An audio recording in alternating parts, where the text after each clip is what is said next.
Sveicināti!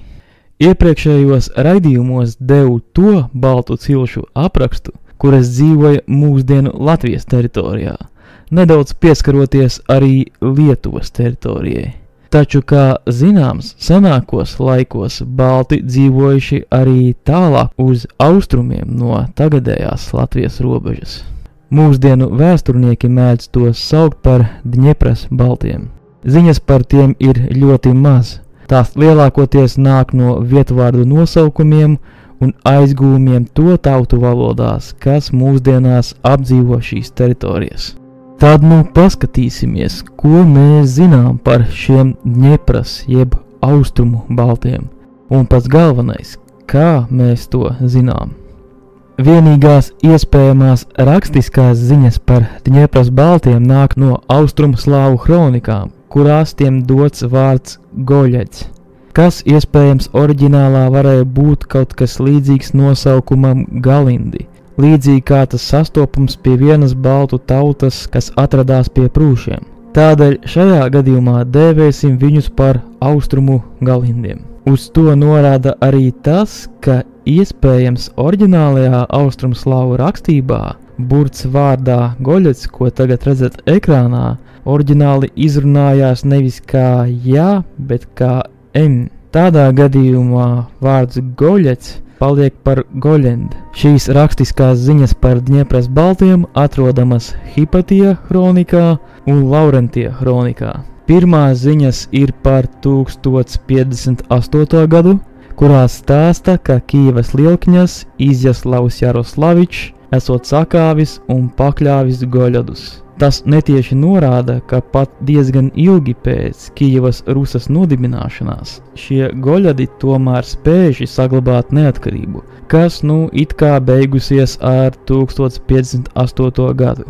Taču ļoti iespējams, ka šī pakļaušanās bijusi īslaicīga, jo vēlāk, gandrīz pēc 100 gadiem, 1147. gadā, ir jauna ziņa, kas stāsta, ka Suždaļas kņazs Jurijs Dolgorukijs devies uzbrukumā Novgorodas kņazistei. Tajā pašā laikā Čerņigovas kņazs Fjatoslavs Olgevičs ticis nosūtīts uz kara gājienu pret Smoļenskas apgabalu. Viņa karaspēks nevien iekarojis šo teritoriju, bet arī uzbrucis un uzvarējis Goļadus, kas dzīvojuši pie Protvas upes augšteces. Vēl pastāv versija, ka Goļadi vai kādi citi Dņepras balti pieminēti Novgorodas kronikā, kurā teikts, ka 1248. gadā pie tās pašas Protvas upes bijusi cīņa pret Litva, kurā gājis bojā Vladimiras un Maskavas kņazs Mihails. Šeit gan it kā tekstā pieminēti lietuvieši, un varbūt tā arī bija, bet daļa vēsturnieku uzskata, ka tas ir dīvaini, ka lietuvieši tajā laikā būtu varējuši būt tik dziļi austrumslāvu iekšzemē, un tādēļ drīzāk tie būtu varējuši būt tie paši Goļadi, kuri jau iepriekš pieminēti pie Protvas upes, vai arī kāda cita tiem radniecīga baltu grupa. Pēc šī rakstu avotos Goļadu vārds vairs neparādās. Par vārda Goļeds vai Galindi izcelsmi ir vismaz divas versijas. Viena, ka tas varētu nākt no vārda gals, tādā nozīmē kā kādas zemes gals vai galējā robeža. Šādam nosaukumam ir sava jēga, ja ņemam vērā, ka šie Goļadi varēja būt vis tālāk uz austrumiem dzīvojošie balti. Līdzīgi arī Galindi pie Prūsijas bija vis tālāk uz austrumu dienvidiem dzīvojošie balti, skatoties no Prūšu zemes. Vārdam gals varētu būt arī tāda nozīme kā vienkārši apdzīvota vieta, līdzīgi kā slāvu valodas vārds krai, vai piemēram lietuviešu valodas vārds kraštas, kas nozīmē nevis krastu, bet gan tieši apdzīvotu vietu. Vēl iespējams, ka šis nosaukums ir ar līdzīgu izcelsmi kā lietuviešu valodas vārdiem gaļa vai gaļingas, kas nozīmē vara, varens vai spēcīgs. Un vēl to varētu saistīt ar vārdu gailēt, jeb spoži spīdēt. Baltisko vietvārdu piemēri. Pirmās norādes uz mūsdienu Krievijas teritorijā esošajiem īpatnējiem Dņepras un Okas baseina vietvārdu nosaukumiem parādījās jau 19. gadsimta beigās, bet pagājušajā gadsimtā, īpaši 60. gados, dažādi valodnieki atrada aizvien vairāk vietvārdus, īpaši upju nosaukumus, kuru izcelsme šķita baltiska. Līdz mūsu dienām apkopoti aptuveni 1000 šādu vietvārdu. Lai gan ne visi no tiem ir pierādāmi un pastāv arī alternatīvas izcelsmes versijas. Kā droši baltu izcelsmes vietvārdi šajā reģionā norādīti aptuveni 300 vietvārdi. Bet, ja ņem vērā arī citus reģionus Rietumkrievijā un Baltkrievijā, tad šādu vārdu skaits palielinās jau līdz pat 900. Tas arī bija pirmais pavadiens, kas ļāva izveidot šo pieņēmumu, ka vēsturiski balti ilgu laiku, īpaši pirms slāvu migrācijas, apdzīvojuši diezgan plašas teritorijas uz austrumiem no to mūsdienās apdzīvotajām teritorijām. Kopējais baltiskās izcelsmes vietvārdu skaits pa reģioniem varētu būt šāds. Dņepras Okas baseinā 150 līdz 300 droši baltismi un vēl ap 200 līdz 300 tikai iespējami ar alternatīvām etimoloģijām, augšējā Volga un Maskavas apkārtnē ap 100 līdz 150 baltismi, piemēram ar saknēm up, ner, lus, vil, sal, ser, aust. Centrālajā un austrumu Baltkrievijā ap 200 līdz 250 baltismu, liela daļa to ar hidronīmu, piemēram Svislač, Bierezina, Lučosa, Uša, Ziemeļrietumu Krievijā, Pleskavas un Novgorodas apkārtnē ap 80 līdz 100 baltismu, kā piemēram Luga, Velja un Smoļenskas, Brianskas, Orlas reģionā ap 70 līdz 100 baltismu. Daudzi ar sufiksiem kā va, na, ga, sa, kas tipisks arī daudziem citiem baltu hidronīmiem. Tā kā jau redzējām, gluži tik daudz baltismu, kā tos atklāja 60. gados, nav, jo daudziem no tiem tomēr atrada arī citus izskaidrojumus, kā piemēram no somugru valodām vai tām pašām slāvu valodām, bet tomēr saglabājas diezgan ievērojams vietvārdu skaits, kuriem šī baltu izcelsme ir pat ļoti ticama. Piebildīšu gan, ka ne visiem šiem nosaukumiem atrodamas līdzības tieši latviešu valodā. Dažkārt līdzība ir tikai ar lietuviešu vai prūšu vārdiem. Un šeit būs daži piemēri, piemēram upes nosaukums, kas tiešām arī ir upa, vai arī satur šo vārdu upa, kas tad to pašu upi vien nozīmē. Upes nosaukums Nara, saistīts ar baltu cilmes vārdu nirt, upe Žizdra, kam ir baltu saknes žvigras, kas nozīmē grants, rupjas milts, tad upes nosaukums Tolža, upe Sevija un Desna, tā pati jau pieminētā Protva, kam varētu būt sakne prut, kas nozīmē straume, un piemēram Lusa. Tāpat minami tādi piemēri kā Iča, Losa, Vokša, Meta, kuriem arī visiem atrodamas saknēs baltu valodās, kā piemēram no Iča, kas nozīmē maza upe, Losas, lasis, kas ir lasis, Vokš, tas ir ar nozīmi plūsma vai arī pat spēriens, un Meta, tas jau saprotams no šīs saknes mesties, mest, ja piemēram strauji tecēt. Līdzīgi arī ar aizgūmiem dažādu tautu valodās, kuras apdzīvo šos reģionus mūsdienās. Tas iekļauj gan somugru, gan slāvu valodu vārdus. Un daži no piemēriem varētu būt vārds kovš, kas ir no baltu kauss, vārds degte, jeb djogoķ, kam ir izcelsme baltu vārdā darva, kam atkal ir saistība ar vārdu degt, tad vārds skirda, kam ir saknes vārdā, kas saistīts ar siena kaudzi, tad vēl uzskata, ka šis vārds ģerevņa arī varētu būt ar baltisku izcelsmi, saknes vārdā kā dirva, kas nozīmē ārama zeme, tīrums vai vienkārši augsne, kā arī piemēram latviešu druva, nākamais vārds pakļa, kam ir saistības ar vārdu pakulas, vārds alaņa, kam ir saknes vārdā alus, darbības vārds kromsēt, kas nozīmē smalcināt, drupināt, un kam ir saknes baltu vārdā kramsēti vai kramstīt. Tad vārds ņerjota vai norot, kas nozīmē zvejas rīku, un, piemēram, vārds pukuļka, kas ir tāda nezāle. Salīdzināt, piemēram, ar baltu pikule. Tad šie vārdi bija atrodami tieši krievu valodā, vai vismaz tās dialektos, un ir sastopams tiešām daudz baltismu arī somugru valodās, ieskaitot tās, kas atrodas mūsdienu Krievijas teritorijā, un par to nesen bija raidījums, uz kuru norādi atstāšu pie šī raidījuma apraksta. Katrs, kas vēlas, var to apskatīt.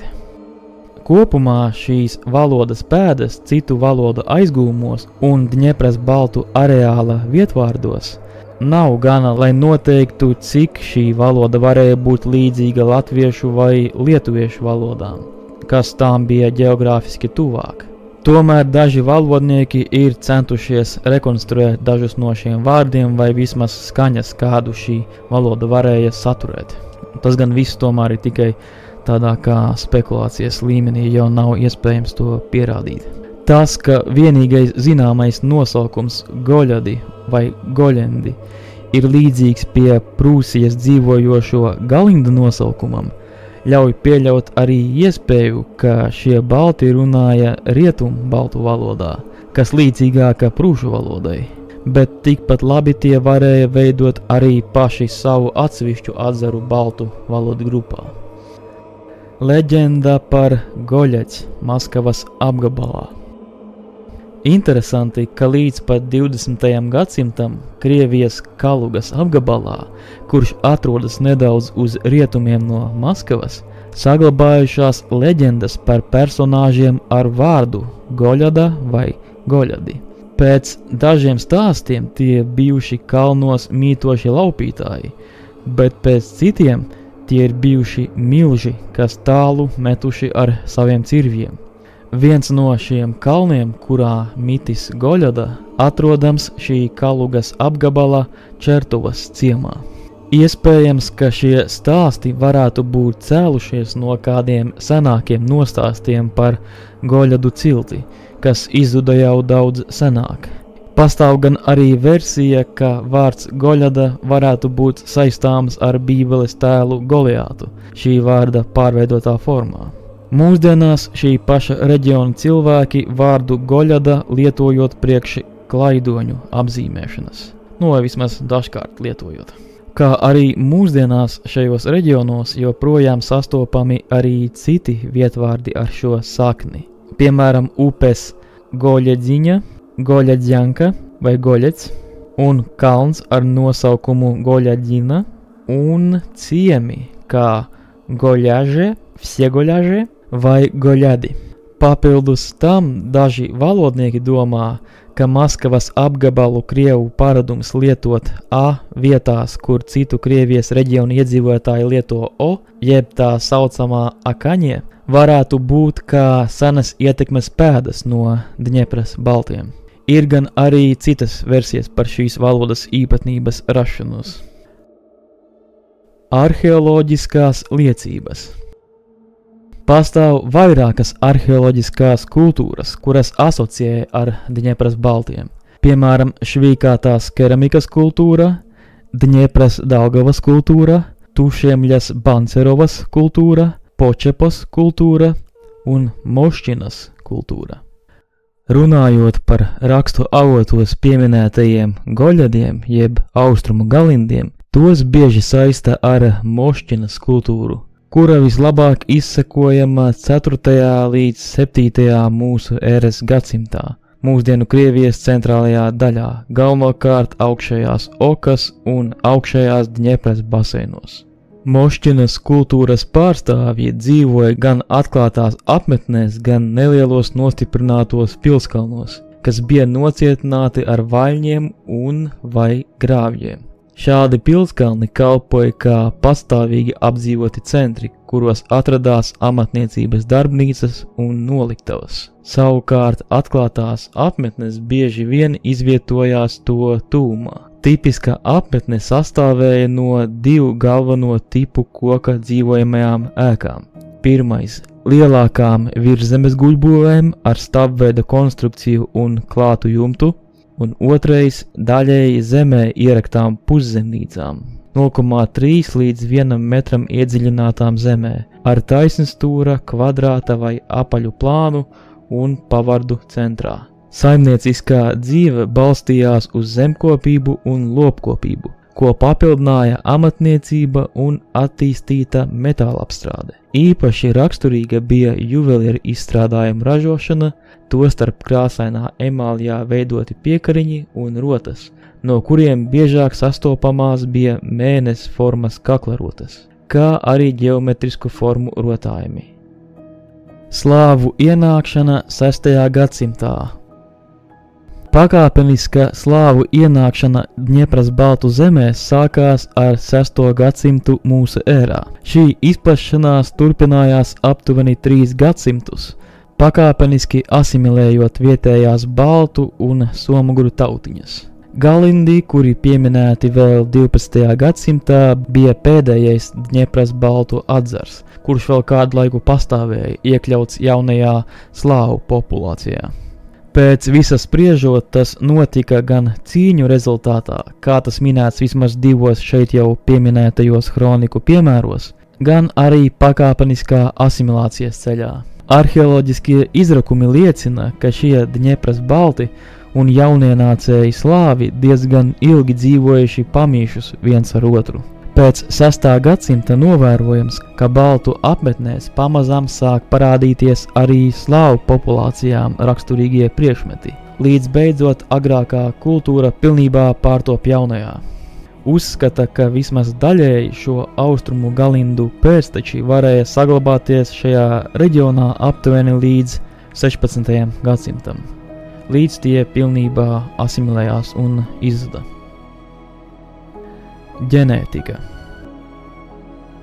Dņepras baltu, jeb sevišķi šos austrumu galindus, arheoloģiski saista ar Mošķinas kultūru, kas izsekojama no 4. līdz 7. mūsu ēras gadsimtam, un pirms tam ar Dņepras Daugavas kultūru, kas novērojama sākot no 5. gadsimta pirms mūsu ēras līdz 5. gadsimtam mūsu ērā. To genofondā konstatēts augsts seno Eiropas mednieku vācēju komponents, kā arī ievērojams indo-eiropiešu stepju jeb auklas kultūras cilvēku mantojums un neliels sibīriešu somugru pieaugums, kas visdrīzāk saistīts ar kontaktiem ar Volgas un citiem apkārtējiem somugriem. Pa tēvu līniju dominē Y-chromosomas haplogrupa N1C, īpaši ar Z1936 apakšgrupu un R1A haplogrupa ar Z280 apakšgrupu. Bet pa mātes līnijām Eiropas populācijām raksturīgās haplogrupas U5, H, J un K. 6. līdz 9. gadsimtā notikusī slāvu ekspansija pakāpeniski izraisīja šo teritoriju slāviskošanos. Tomēr ģenētiskajos datos vēlējos viduslaikos joprojām saglabājās zināmas pazīmes no iepriekšējās populācijas, jeb šiem Dņepras baltiem. Salīdzinājumā ar agrīnajiem slāviem Dņepras balti uzrāda augstāku haplogrupas N1C īpatsvaru un atšķirīgu R1A apakšgrupas proporciju, kā arī lielāku iespēju no agrīnās mednieku vācēju populācijas. Un starp citu tas ir līdzīgi, kā tas redzams arī Latvijā un Lietuvā. Turklāt pie slāvu populācijām raksturīga zemāka N1C sastopamība un nedaudz lielāks neolīta zemkopju komponents, kas turpretī pie baltiem gandrīz vispār nav sastopams. Kopumā secinām, ka, lai gan pētījumi arheoloģijā, valodniecībā un ģenētikā liecina, ka balti līdz 6. gadsimtam mūsu ērā un daļēji arī pēc tam apdzīvoja diezgan plašas teritorijas uz austrumiem no mūsdienu Latvijas un Lietuvas robežas, rakstisko ziņu par tiem saglabājies ļoti maz, mazāk nekā par citām baltu grupām. Tas izskaidrojams ar to, ka Dņepras balti eksistēja laikā, kad to apdzīvotajā teritorijā vēl nebija izplatījusies rakstības tradīcija. Kad rakstu avoti sāka parādīties, sākot ar 11. gadsimtu, šīs teritorijas jau bija lielākoties slāvu asimilētas. Vienīgie Dņepras balti, kuri varētu būt pieminēti rakstu avotos, ir tā saucamie austrumu galindi, hronikās sauktie par goļadiem, jeb goļendiem. Par tiem ziņas saglabājušās no 12. gadsimta. Tas nozīmē, ka šis asimilācijas process bija diezgan ilgs, jo ilga vismaz 6 gadsimtus. Ļoti iespējams, ka Dņepras balti šajā laikā atstāja spēcīgu ietekmi uz ienākošajiem slāviem un etniskajām grupām, kas vēlāk no tiem veidojās.